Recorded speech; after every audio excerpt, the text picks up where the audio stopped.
Hi everyone, down here at Blue Bay on the Central Coast, almost on the road, so if you see a few cars going by tooting etc, try to ignore that.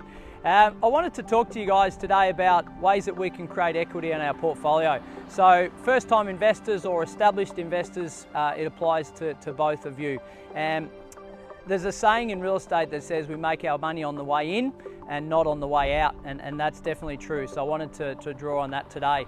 So the first of the three that we look at is buying at discount.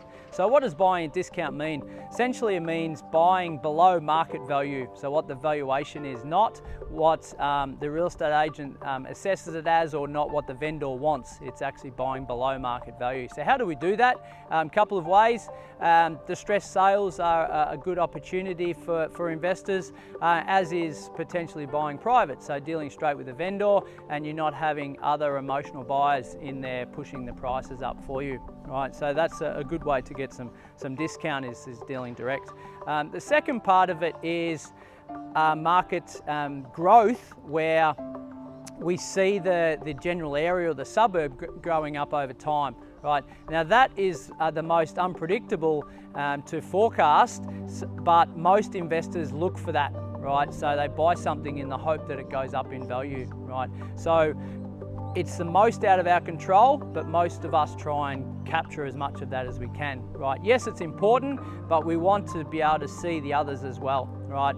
And the third one is, in fact, adding value, right? Which I see as massive upside and potentially an easy win, right? Now, the add value comes in a few different forms, which I wanted to chat to you about. First one is cosmetic renovation, a simple lick of paint, new carpets, etc. Not over-capitalising, not becoming emotionally involved in that. The second part of it is structural renovation, so adding bedrooms, family rooms, etc. that add value to that general property. Again, not over-capitalising. The other part that we can add value to, which is exciting, is a block of land, maybe knocking the existing house down and building something new on it, or putting multiple dwellings on that. And if you see behind me, back in the day, someone's probably knocked an old house down and has put up 3-story apartments or units there. So they've added value. They may have even bought at discount at a time when the market was flat. And if they timed the market reasonably well, they also would have got some capital growth over that. Well, they definitely would in the last 3 or 4 years, right? So they've captured all three. So as an investor, I try to aim for 2, if not 3 out of those 3, right?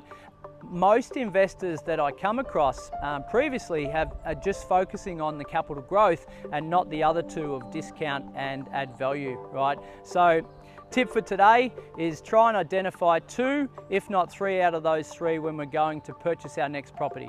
Does that make sense? Thanks for tuning in, guys. Hope you're all well. Have a great day.